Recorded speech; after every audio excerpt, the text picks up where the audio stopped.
السلام علیکم ورحمۃ اللہ وبرکاتہ۔ سامعین، امید ہے کہ آپ خیر و عافیت سے ہوں گے۔ سامعین، آج 1 اکتوبر 2024 بروز منگل۔ سامعین، دنیا کے مشہور اسلامی تعلیمی ادارے دارالعلوم دیوبند میں خواتین کے داخلے پر عائد پابندی میں کچھ نرمی کرنے پر غور کیا جا رہا ہے، اور ایسا مانا جا رہا ہے کہ بہت جلد خواتین کچھ شرائط کے ساتھ دارالعلوم دیوبند میں داخل ہو سکیں گی۔ دارالعلوم دیوبند خواتین کے داخلے کے لیے کچھ شرائط پر غور کر رہا ہے۔ نئے شرائط پر عمل کرتے ہوئے خواتین دارالعلوم اور ایشیا کی مشہور مسجد رشیدیہ میں آ سکیں گی۔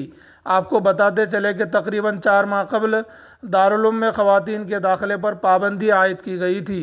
دراصل دارالعلوم دیوبند میں نئے تعلیمی سال کے آغاز سے قبل طلباء میں نظم و ضبط برقرار رکھنے کے لیے قواعد پر سختی سے عمل کرنے کی ہدایات دی گئی تھی، جبکہ اس طرح کی شکایات موصول ہو رہی تھی کہ دارالعلوم دیوبند میں باہر سے آنے والی خواتین کی وجہ سے طلباء کی پڑھائی متاثر ہو رہی ہے، اور کچھ مسلم خواتین و لڑکیاں دارالعلوم میں ریل بنا رہی تھی۔ یہی نہیں، مدرسے کے احاطے میں بنائی گئی ریل سوشل میڈیا میں وائرل ہو رہی تھی، جس سے ادارہ کی بدنامی کا خدشہ پیدا ہو گیا تھا، جس کے بعد 17 مئی کو انتظامیہ نے مدرسہ میں خواتین کے داخلے پر پابندی عائد کر دی تھی۔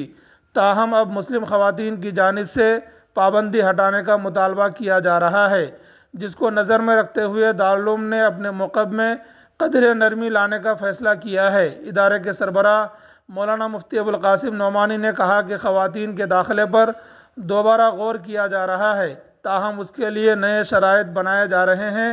جلد ہی خواتین کو کچھ شرائط کے ساتھ مدرسے میں داخلے کی اجازت دی جائے گی۔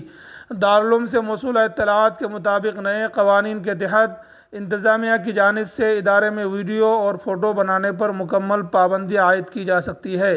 مدرسے کے اندر یا باہر ریل بنانے کی اجازت نہیں ہوگی۔ دارالعلوم میں داخلے کے لیے مناسب انٹری پاس بھی تیار کیا جا رہا ہے۔ اس طرح کی شرائط کے ساتھ خواتین کو دارالعلوم کے اندر داخل ہونے کی اجازت دی جا سکتی ہے۔